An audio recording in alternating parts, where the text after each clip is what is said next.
demons. And by the way, demons, yeah. And the one good thing Elon Musk has done is demystified rich guys. It's sad. Because it's sad. That's a tough guy for guys like you, because he's a dork. No, it's and sad. a half. It's sad, and he's pathetic. I've attacked him. I've said him and Vivek because I'm.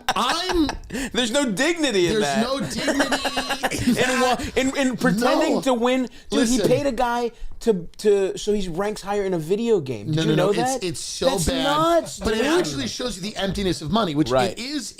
Life is not about having lots of money. It's about community and love and family. It's about all the things that we know it's about. Right. But what Elon has done, I think, has exposed that there is no amount of money. Yeah. There's no amount of money that you can give a human being where they won't Heil Hitler for kicks. And you know what's funny about this Elon thing now? It's getting to a point now where it's looking most likely that he's going to eventually end up tanking Tesla if they don't push him out, right? But a lot of his wealth is tied to the shares he has in these companies, specifically SpaceX and Tesla. So if he does step away from those places and maybe has to give up his shares, then, you know, his worth goes to zero. And even though he doesn't care about money, he says he doesn't care about money, you know, he does care about money. But I wonder what this little Dillion's, you know, in the government will do to him. Will it change his behavior? Because he seems to be putting much more energy in Doge than anything else. He's not even pretending to run these companies now, you know? Before he'd pretend he's running SpaceX, he'd pretend he's running Tesla, and people like myself who are fans of tech, who are fans of, you know, startups and shit and whatever else, and maybe we'll believe the lie because it fits into, you know, it's a good bit of storytelling. But now he's not even pretending to run these companies. He's all chips in when it comes to Doge. So I wonder what ends up happening when eventually him and Trump do fall out, and then these companies that he has not been, you know, paying any attention to are now suffering because of for the consequence of his actions, and the money that he now thought he had is now, you know, dwindled because of those actions. How's he gonna feel? I wonder. There's no amount of money you can pay someone. Just go. If we give you 300 million, just don't seek Heil. Don't do that. And you go, it's not enough. It's not enough. It's $1 trillion. Yeah, big up Austin Case. Appreciate you, brother. Did you hear that Nvidia CEO Jensen Huang praised Elon Musk and his Shy team for deploying 100,000 Nvidia GPUs in just 19 days? He says that would take his team 4 years. Yeah, of course. Look, no one's doubting, bro. That Grock, have you used Grock? I'm sure some of you guys have used Grock. It's fucking great. Grock is really good, man. Grock is up there with DeepSeek. Like, it's definitely taking, you know, OpenAI, no one gives a fuck about them anymore. Grock is fucking great. Grock is great. I've heard people that use fucking Starlink is this really awesome. I've heard fucking great things about SpaceX when you go watch the fucking, you know, launches and shit. People that have Teslas that aren't a bit shabby and broken, they enjoy driving their Teslas and stuff. Guy makes good shit. It's just a shame that, as Tim Dillon pointed out, he's got all the money in the world, but money doesn't really fill that empty void of needing attention, of wanting to be famous and shit, of wanting to be heard and seen.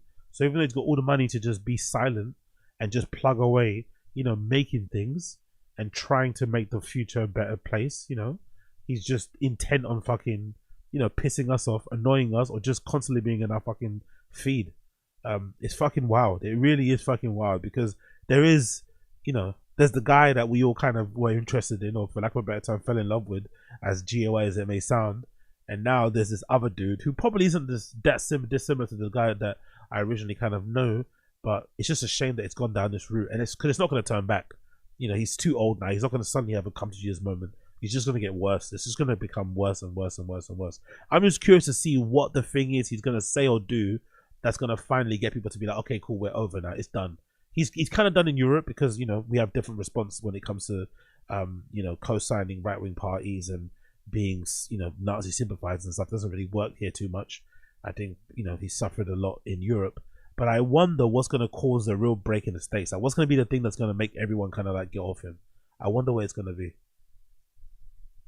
Won't be enough. It's like, it's so sad to want to be rich and care what people to want people to think you're cool. Yeah, it's I mean that's high school behavior. That's that is the currency they can't. And that's what I hate about the manifestation of wealth now is that they know who I am, right? Or who you are, right? Or who Andrew Schultz is, or who or anybody. They are.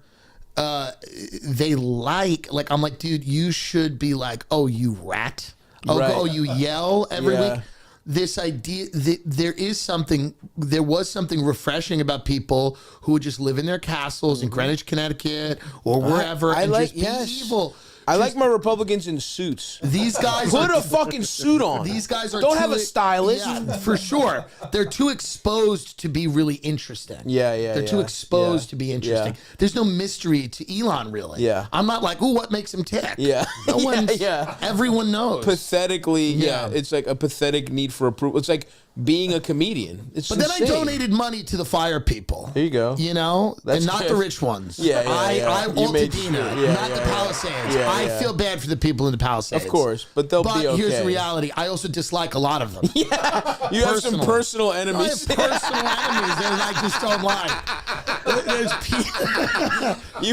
people that dislike. I get looks. If you give my fat ass a look in Irwan when I'm eating my burrito and your house burns down, well, maybe God got involved. I mean, you are truly the like. But here's the other thing somebody said to me once. They go, there's all the socialists and stuff like that. They go, you make the rich more uncomfortable than anyone, because I go to the places they are and I sit there and they're horrified.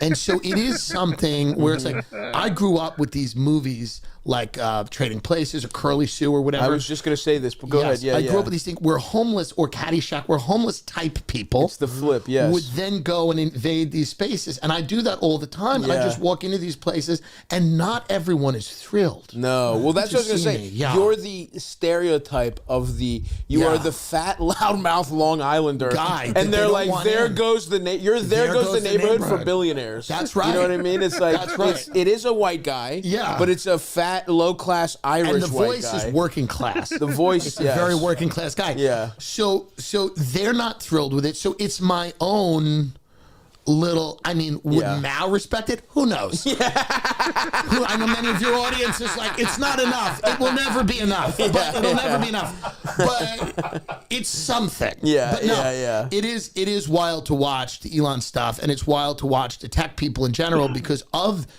the rich people that I've seen in my life or have met. The tech people are by far the creepiest. Absolutely. And their intentions are by far the worst. And I did a whole episode where I talked about it, where I'm like, I don't think they care, not only about America, I don't think they're fans of humanity. Right. I don't think it gets them excited. These are people who don't understand the simple pleasures of an Irish drunken fist fight and intercourse, bacon, egg, and cheese, hungover morning, trying to have intercourse, but your dick's soft from the drugs in your system. That's right. They don't know what that's like. They biohacked their dicks hard. Or you're gay.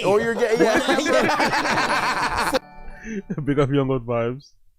Bean Cheese Adoption Fund. Yeah. Oh, yeah. yeah. Be up Wingus Dingus. Excellent name for some pets. Yeah, definitely. Big up Young Old Vibes. That'll definitely go towards the Bean Cheese Adoption Fund. Appreciate you. For whatever reason, your penis isn't working. Exactly. We come at the issue from two separate sides. Whatever it is, whatever the reason, or you're drunk and gay, nothing, you know. They don't know the imperfect beauties of life, you know, and they don't take a joy from what it means to be a fucking human being. I've always said, like, you shouldn't get too much richer than being able to, like, appreciate living by a body of water. Like, you should be able to go, you know, I live by the beach. That's kind of cool. Totally. You shouldn't get so crazy rich that you go, how do I terraform another planet? I do believe that. Right. I do believe that. We need some stops here, folks. We need some caps here. We need a higher, you know. But yeah, generally, that's basically the main point. I loved it. I love the ribbing. I really enjoyed the episode. I recommend you check it out. Stavvy World 119. Featuring Tim Dillon there. They go on some epic rants.